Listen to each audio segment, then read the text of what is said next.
আসসালামু আলাইকুম সম্মানিত ভিউয়ার্স, আমাদের এইচপি টেক 72 ডিজিটাল চ্যানেলে আপনাদের সবাইকে আজকের ভিডিওটি দেখার আমন্ত্রণ জানাচ্ছি।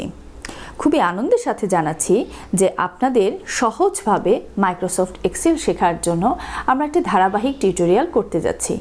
আজকে তার প্রথম পর্বে আমরা এক্সেল সম্পর্কে আপনাদের একটা সহজ ধারণা দেওয়ার চেষ্টা করব। আশা করছি আমাদের এই টিউটোরিয়ালের সাহায্যে আপনি খুব সহজেই এক্সেল ব্যবহার করে আপনার কর্মক্ষেত্রের কাজগুলি করতে পারবেন। তাহলে চলুন আর দেরি না করে আমরা আজকের টিউটোরিয়ালে চলে যাই। এক্সেল হলো উইন্ডোজ ভিত্তিক একটি অ্যাপ্লিকেশন আর প্যাকেজ প্রোগ্রাম যা মাইক্রোসফট কর্পোরেশন কর্তৃক বাজারজাতকৃত।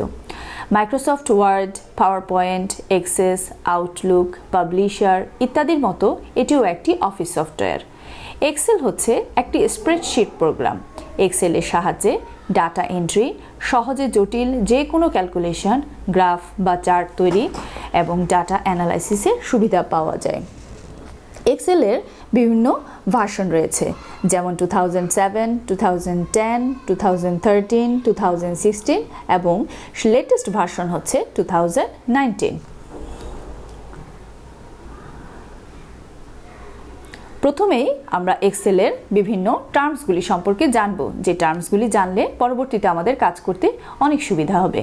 প্রথমে আমরা জানব what is worksheet or a spreadsheet. A spreadsheet is a grid of rows and columns, also called as a worksheet. Earlier, spreadsheets were created manually with paper and pencil. Next, workbook. A workbook is an Excel file where the user stores his data. Each workbook consists of several worksheets. A workbook consists of 3 sheets. Now, let's come column. ওয়ার্কশিটের উপরে আমরা ABCD ইত্যাদি লেখা দেখতে পাই। এই প্রতিটি ABCD হলো এক একটি কলাম। এক্সেল শিটে কলামের সংখ্যা হলো 16,384টি। রো, ওয়ার্কশিটের বাম পাশে 1, 2, 3 ইত্যাদি লেখা দেখতে পাওয়া যায়। এগুলো প্রতিটি এক একটি রো হিসেবে গণ্য করা হয়।